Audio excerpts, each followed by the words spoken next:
Baik, kita lanjutkan lagi materi dari biostatistik inference. Yang selanjutnya adalah regresi logistik.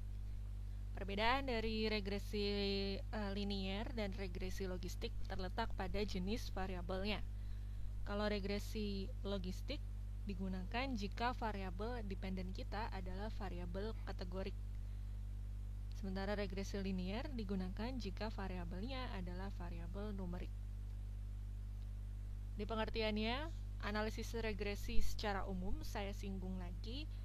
Regresi itu memiliki tujuan untuk memprediksi besaran variabel dependen berdasarkan variabel independen yang menghasilkan estimasi persamaan regresi dengan rumus umum Y sama dengan A plus BX. Analisis regresi linier dan logistik dapat digunakan untuk memprediksi besaran variabel dependen berdasarkan variabel independen dan untuk mengetahui faktor determinan atau pengaruh atau faktor resiko dari variabel dependen. Ada dua jenis analisis regresi, di mana regresi linier yang diprediksi adalah nilai min atau nilai rata-rata karena datanya numerik. Sementara regresi logistik yang diprediksi adalah nilai proporsi karena datanya berupa data kategorik. Kita masuk ke regresi logistik. Regresi logistik pengertiannya adalah sebuah model matematis untuk menganalisis hubungan antara satu atau beberapa variabel independen yang bersifat kontinu maupun binari dengan satu variabel dependen yang bersifat binari atau binomial atau dikotom, contohnya sehat, sakit, kemudian hidup dan mati. Jadi dikotom, binari atau binomial itu artinya variabel kategorik yang memiliki dua kategori. Sama halnya dengan regresi linier, regresi logistik pun dibagi dua. Ada regresi logistik sederhana yang terdiri dari satu variabel independen dan regresi logistik ganda yang terdiri dari lebih dari satu variabel independen. Kita masuk dulu ke regresi logistik yang pertama, yaitu regresi logistik sederhana. Regresi logistik sederhana adalah analisis hubungan dari satu variabel independen yang bersifat kontinu maupun binari dengan satu variabel dependen yang juga bersifat binari. Contohnya, sebuah penelitian menganalisis hubungan antara status vaksinasi campak dengan status campak, di mana status vaksinasi campak adalah variabel binari yang terdiri atas dua kategori, yaitu 1 atau kode 1 jika memperoleh vaksinasi campak dan kode 0 yaitu tidak memperoleh vaksinasi campak. Sedangkan variabel efeknya atau variabel disease-nya diberi kode 1 jika tidak menerima campak dan kode 0 jika menderita campak. Di sini kalian perhatikan bahwa setiap variabel memiliki kode atau coding. Codingnya biasanya berpasangan 1 dan 0 misalnya. Nah, yang menjadi perhatian adalah antara 1 dan 0 ini harus setara dengan 1 dan 0 pasangannya atau variabel dependennya. Misal 1 di variabel independen adalah untuk yang memperoleh vaksinasi campak, maka 1 di variabel dependen harus yang tidak menderita campak. Kenapa? Karena secara hipotesis mereka yang memperoleh vaksinasi akan tidak menderita campak atau bisa mencegah penyakit campak. Nah, sebaliknya, kode yang satunya lagi, yang 0, misalnya 0-nya tidak memperoleh vaksinasi di variabel independen, maka untuk variabel dependennya 0-nya adalah untuk yang menderita campak, karena hipotesis kita mengatakan bahwa yang tidak memperoleh vaksinasi akan memiliki peluang untuk menderita campak. Oke, ini datanya, misalnya ada 30 data ya, ada 30 subjek yang diteliti. Subjek yang pertama dia tidak memperoleh vaksinasi campak dan dia menderita campak, sementara subjek yang kedua dia tidak memperoleh vaksinasi campak dan dia menderita campak. Terus seterusnya sampai subjek ke-30. Dia memperoleh vaksinasi campak dan dia tidak menderita campak. Tujuan dari penelitian ini adalah untuk melihat pengaruh vaksin campak terhadap kekebalan penyakit campak yang divisualisasikan dengan tabulasi silang seperti ini. Ini adalah tabulasi silang atau cross tabulasi. Cross tabulasi ini terdiri atas variabel faktor yang sebelah kiri. Kemudian yang atasnya ini adalah variabel penyakit atau disease, atau ini exposure, ini disease. Tadi kodenya kalau dia memperoleh vaksinasi campak, kodenya 1, dan menderita campak kodenya 1 juga kan. Jadi kalau dia di tabel cross tabulasi, maka 1 harus berdekatan dengan 1 juga. 0 berjauhan dengan 0 juga. Seperti ini ya. Jadi kalau dari tabel ini dapat disimpulkan bahwa 16,7% orang yang menderita campak memperoleh vaksinasi campak, dan 83,3% orang yang tidak menderita campak memperoleh vaksinasi campak. Artinya, orang yang memperoleh vaksinasi campak akan lebih banyak yang tidak menderita campak dibandingkan dengan yang menderita campak. Artinya, vaksinasi campak bersifat protektif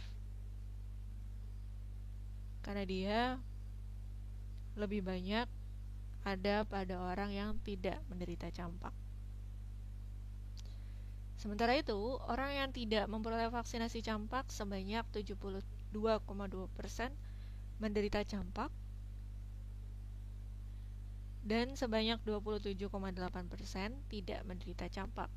Artinya, kalau tidak memperoleh vaksinasi campak, dia akan lebih beresiko menderita campak. Nah, yang dihitung di regresi logistik ini adalah berapa besar resiko itu, atau berapa besar perbedaan proporsinya.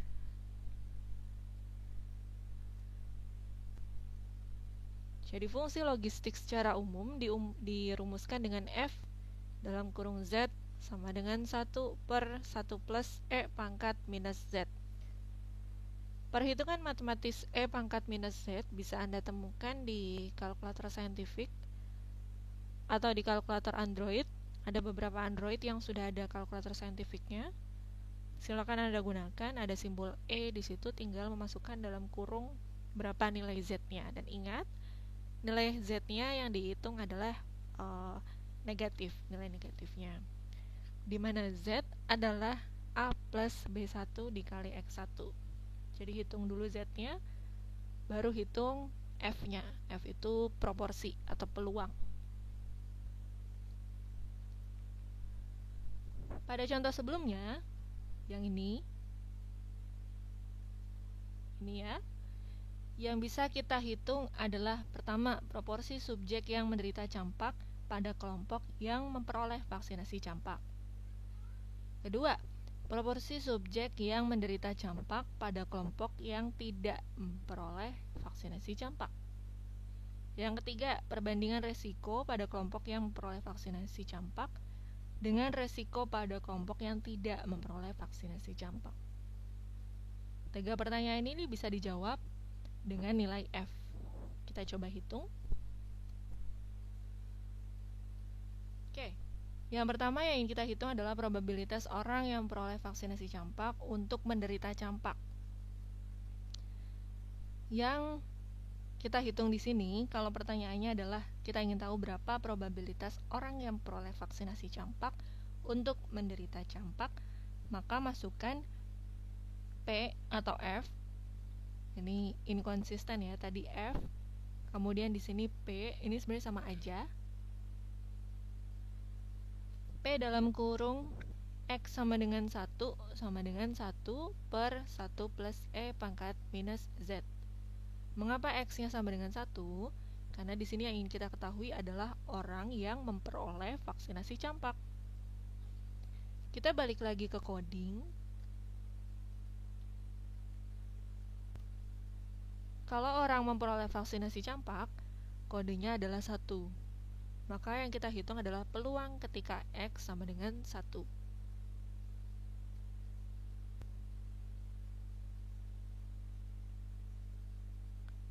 Sedangkan, ini belum selesai ya, di mana Z, Kan di E pangkat minus Z kita harus menghitung nilai Z, di mana Z adalah alfa plus beta 1 dikali 1.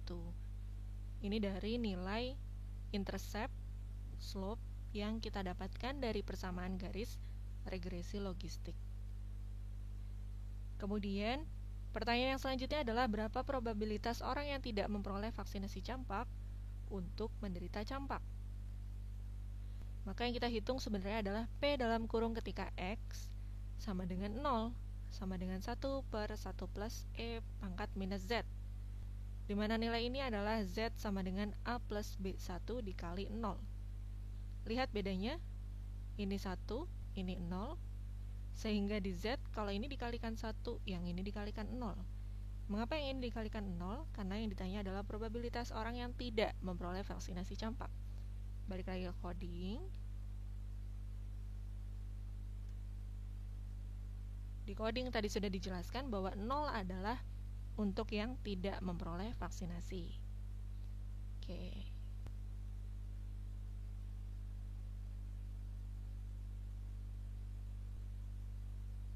Kemudian dari P, kalau udah ketemu P ketika X sama dengan 1 dan P ketika X sama dengan 0, maka tinggal dibagi saja nilai keduanya. Didapatkanlah nilai relatif risk atau risiko relatif, disingkatnya RR. Kemudian risiko juga bisa disimbolkan dengan OR atau odds ratio, yang rumusnya adalah E pangkat beta. Dari nilai RR dan nilai OR ini, kita bisa menginterpretasikan kalimat berikut. Orang yang memperoleh vaksin campak memiliki resiko titik-titik-titik kali untuk menderita campak dibandingkan dengan orang yang tidak memperoleh vaksin campak. Jadi nilai RR dan nilai OR sama-sama menunjukkan seberapa besar dia beresiko.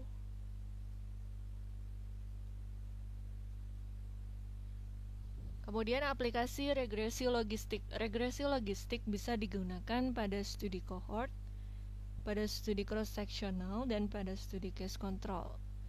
Di mana pada studi cohort bisa menghitung RR atau resiko relatif. Pada studi cross-sectional menghitung prevalence ratio.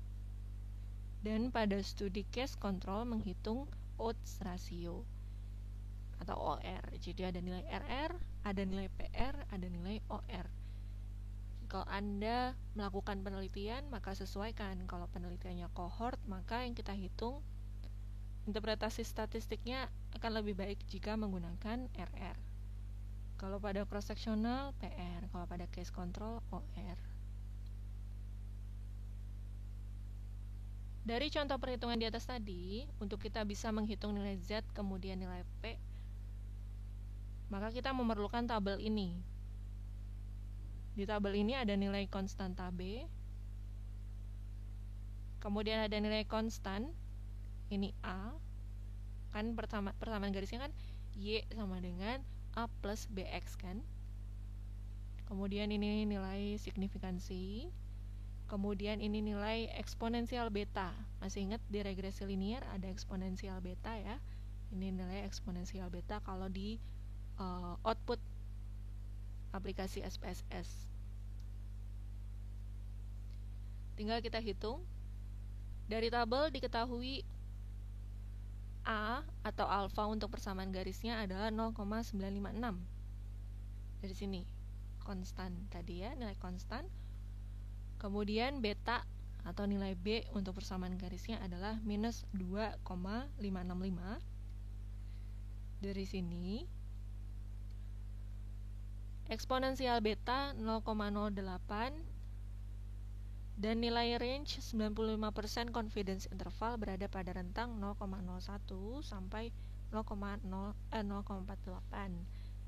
Sehingga persamaan garisnya adalah Z sama dengan 0, bukan persamaan garisnya atau Z-nya, nilai Z-nya adalah 0,956 ditambah minus 2,565. Saya ulangi, 0,956 ditambah dalam kurung minus 2,565 dikalikan dengan kode vaksinasi campak. 1 jika diberikan vaksin dan 0 jika tidak diberikan vaksin. Masukkan ke dalam rumus P tadi ya, P ketika X sama dengan 1 per 1 plus E pangkat minus Z, di mana Z adalah, masukkan yang ini tadi, 0,956 minus 2,565 dikalikan 1. 1 ini jika kita ingin mengetahui untuk orang yang menerima vaksin campak berapa besar resikonya. Dihitung, kemudian hasil akhirnya didapatkan 0,17. Nah, ini yang harus kalian pelajari cara menghitungnya di kalkulator ya. Ada E pangkat 1,609. Hasilnya adalah 4,99. 1 per 5,99 hasilnya 17%. Nah, interpretasi dari 17% ini adalah probabilitas orang yang menerima vaksin campak untuk menderita campak adalah sebesar 17%. Mengapa yang menerima vaksin campak? Karena di sini X-nya 1. Kita akan lihat untuk yang tidak menerima vaksin campak atau ketika X-nya sama dengan 0. Sama perhitungannya seperti tadi, kemudian didapatkan persennya atau proporsinya adalah 72%. Di mana interpretasi dari 72% ini adalah probabilitas orang yang tidak menerima vaksin campak untuk menderita campak adalah sebesar 72%. Yang tidak menerima vaksin campak karena di sini X-nya sama dengan 0. Maka di sini pesannya adalah kalian jangan sampai tertukar interpretasi dari persen yang didapatkan dari perhitungan. Jangan sampai tertukar, interpretasi itu untuk X sama dengan 1 kah? Atau untuk X sama dengan 0. Kemudian setelah dapat nih nilai X sama dengan 1, P ketika X sama dengan 1, dan P ketika X sama dengan 0, maka kita bisa menghitung risiko relatif atau RR. Di mana RR adalah 0,17 dibagi 0,72. Atau P ketika X sama dengan 1 per P ketika X sama dengan 0. Dimana hasilnya adalah 0,24. Karena dia nilainya kurang dari 1, maka sifatnya bersifat melindungi, bukan memperbesar resiko. Kalau misalnya nilainya lebih dari 1, misalnya 2 gitu ya, 2, berarti dia memperbesar resiko karena 2 kali lebih beresiko. Tapi kalau ini resikonya kurang dari 1, maka sifatnya protektif atau bersifat melindungi. Atau interpretasinya adalah orang yang menerima vaksin memiliki resiko 0,24 kali lebih kecil untuk menderita campak dibandingkan dengan orang yang tidak menerima vaksin campak. Jadi intinya vaksin lebih baik atau lebih protektif terhadap kejadian penyakit campak. Kemudian kita juga bisa menghitung odds ratio atau OR, dapatnya dari tabel 0,077, atau kita bisa hitung manual dengan E pangkat beta. Ini nilai betanya. Atau kita lihat aja di tabel, nilai OR adalah yang eksponensial beta ini, 0,077. Jadi eksponensial beta adalah nilai OR kalau di regresi logistik.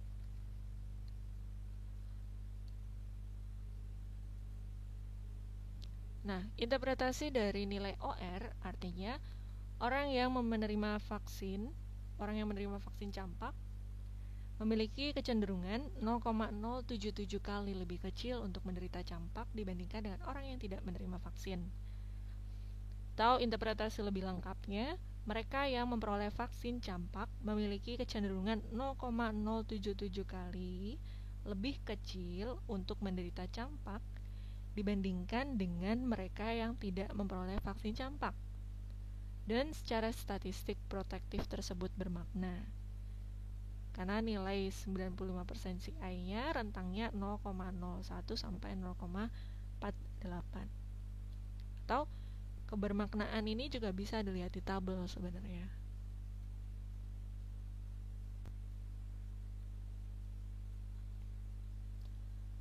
ini menunjukkan nilai kebermaknaan atau signifikansi. Signifikansinya 0,006, artinya lebih kecil dari p-value, karena p-value-nya kan 0,05. Karena nilai bukan p-value, alfanya 0,05. Jadi nilai signifikansi atau p-value ini yang besarnya 0,006 lebih kecil dari nilai alfa. Oleh karena itu, secara statistik hubungan ini bersifat bermakna.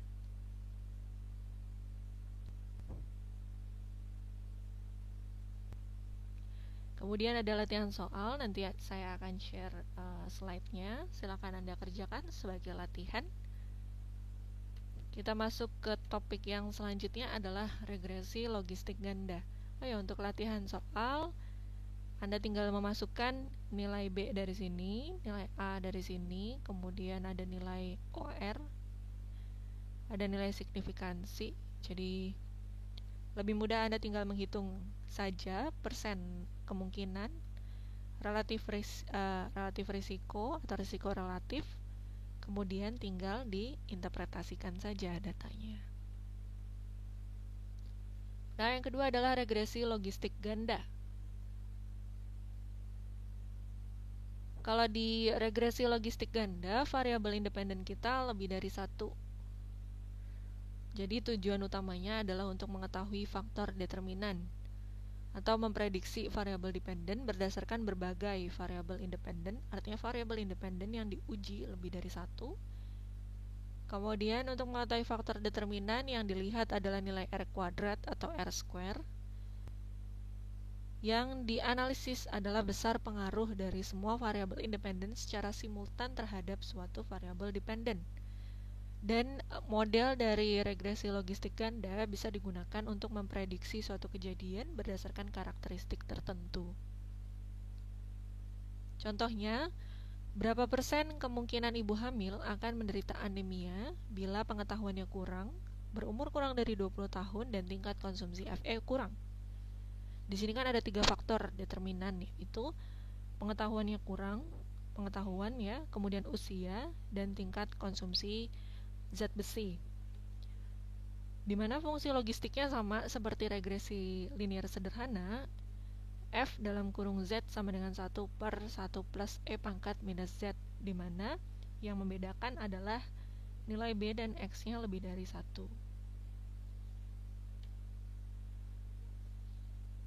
Ini tabelnya, mirip seperti yang regresi linear, jadi yang konstanta ini adalah nilai A, kemudian koefisien B ini adalah nilai B per variabel, ini untuk umur, untuk asupan Fe, dan untuk pengetahuan.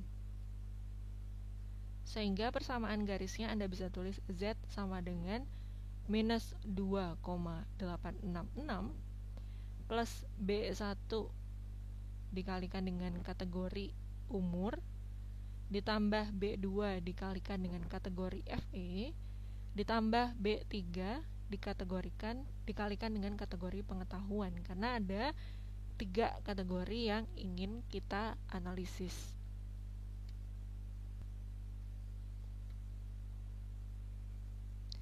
Ini codingnya. Kalau umurnya kurang dari 20 tahun, dia masuk ke coding 1. Kalau umurnya lebih dari 35, codingnya 0. Umur lebih antara 20 sampai 35, kodenya juga 0. Kemudian tingkat pengetahuan kurang, kodenya 1. Pengetahuan baik, kodenya 0. Tingkat konsumsi Fe kurang, kodenya 1, dan tingkat konsumsi tablet Fe kodenya 0. Kode ini digunakan untuk mengalihkan menjadi faktor pengali dengan nilai koefisien B setiap variabel yang berbeda. Kita lihat di contoh perhitungannya. Soal yang pertama, berapa persen kemungkinan ibu hamil akan menderita anemia bila berpengetahuan kurang, berumur kurang dari 20 tahun, dan tingkat konsumsi Fe-nya kurang? Maka tinggal dihitung saja. Z sama dengan minus 2,866 dari nilai A, ditambah 2,377 dikali 1, ini miliknya pengetahuan, B-nya pengetahuan. Ini 2,377 dikali 1. Kenapa? Karena pengetahuannya kurang. Ini ya. Kemudian yang kedua, ditambah 1,194 dikali 1, ini miliknya umur. Kita lihat variabel umur. Umur 1,194 dikali 1, karena usianya kurang dari 20 tahun yang di soal tadi. Jadi tinggal dicari aja di soal apa, terus masuknya codingnya apa. Ini yang miliknya si umur. Sekarang yang ketiga, 1,849 dikali 1. 1,849 ini miliknya si konsumsi FE. Coba kita cocokkan lagi. Konsumsi FE 1,849 dikali 1.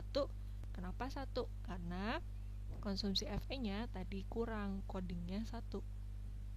Oke. Setelah dihitung dapatlah Z-nya 2,544. Ini baru nilai Z, baru kemudian masukkan ke nilai P. P ketika X sama dengan 1, X2 sama dengan 1, dan X3 sama dengan 1. Atau ketika pengetahuan kurang, umur kurang dari 20 tahun, dan tingkat konsumsi FE-nya kurang. Tinggal dimasukkan 1 per 1 plus E pangkat minus Z. Hasilnya 93%. Jadi kalau dia memenuhi 3 kategori ini, maka dia memiliki 93% kemungkinan untuk menderita anemia. Besar ya, hampir 100%. Karena semua faktor memenuhi. Soal yang selanjutnya, berapa persen kemungkinan ibu hamil akan menderita anemia bila pengetahuannya kurang, berumur kurang dari 20 tahun, dan tingkat konsumsi FE-nya cukup. Nah ini sama formulasinya, A-nya kemudian masuk ke B1, B2, dan B3 semua sama. Yang membedakan adalah nilai pengalinya. Ini pengetahuan kurang, codingnya masih sama 1. Umur kurang dari 20, codingnya juga sama 1. Nah yang berbeda 1. Yang berbeda yang paling akhir ya. Tingkat konsumsi FE-nya cukup, jadi di sini kodenya 0. Hasilnya 0,705. Masukkan ke sini. P ketika X1 sama dengan 1, P ketika X2 sama dengan 1, dan P ketika X3 sama dengan 0. Atau P ketika pengetahuan kurang, usia kurang dari 20 tahun, dan tingkat konsumsi FE cukup. Sama dengan 1 per 1 plus E pangkat minus Z, hasilnya 51%. Jadi kalau dia memenuhi 3 kategori ini, kalau dia berada pada kondisi ini, dia akan memiliki 51% kemungkinan untuk menderita anemia. Kemudian, berapa persen kemungkinan ibu hamil akan menderita anemia bila pengetahuannya baik, umurnya kurang dari 20 tahun, dan tingkat konsumsi FE-nya cukup. Ini kan berarti pengetahuannya baik, kodenya tidak lagi 1 ya, tapi menjadi 0. Yang ini masih 1, yang ini 0 juga. Hasilnya minus 1,672. Masukkan ke rumus P. P ketika X1 sama dengan 0, X2 sama dengan 1, dan X3 nya 0. Atau ketika pengetahuannya baik, umurnya kurang dari 20 tahun, dan tingkat konsumsi FE cukup. Hasilnya 16%. Nah, resikonya lebih mengecil lagi. Kemudian berapa persen kemungkinan ibu hamil akan menderita anemia kalau pengetahuannya baik, umurnya kurang dari 20 tahun, dan konsumsi FE-nya cukup. Ini sama aja ya. Mungkin maksudnya ini 0, umurnya lebih dari 20 tahun. Nanti saya ganti di slide dulu ya. Ini umurnya lebih dari 20 tahun, jadi di sini 0. Kalau di sini 0 benar, hasilnya di sini minus 2,866. Ketiganya 0, ketiga faktor 0, maka resikonya menjadi 5,4%, atau peluangnya menjadi 5,4% kemungkinan ibu hamil tersebut menderita anemia. Pertanyaan selanjutnya, berapa resiko suatu kejadian dengan karakteristik tertentu? Ini bisa ditunjukkan dengan nilai odds ratio. Odds ratio bisa dilihat dari nilai eksponensial B, di mana yang paling besar adalah pengetahuan. Maka faktor resiko yang paling besar adalah pengetahuan. Kalau dia pengetahuannya buruk, dia memiliki resiko 10 kali menderita anemia.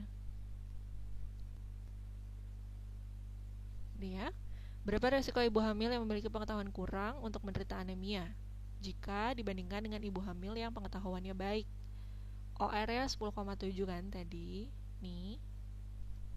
Maka ibu hamil yang memiliki pengetahuan kurang memiliki resiko 10,7 kali lebih besar untuk menderita anemia dibandingkan dengan ibu hamil yang pengetahuannya baik. Kemudian, berapa resiko ibu hamil yang memiliki tingkat konsumsi Fe kurang untuk menderita anemia bila dibandingkan dengan ibu hamil yang memiliki tingkat konsumsi Fe baik? Konsumsi Fe kurang, odds ratio-nya adalah 6,354. Jadi, bulatkan saja misalnya 6,3. Artinya ibu hamil yang memiliki tingkat konsumsi Fe kurang memiliki resiko 6,3 kali lebih besar untuk menderita anemia jika dibandingkan dengan ibu hamil yang tingkat konsumsi Fe-nya baik. Jadi apa faktor yang paling dominan berpengaruh terhadap kejadian anemia pada ibu hamil? Jawabannya pengetahuan, karena pengetahuan nilai eksponensial betanya paling besar atau nilai odds ratio-nya paling besar. Ya, terima kasih. Setelah ini kita melanjutkan ke latihan masing-masing.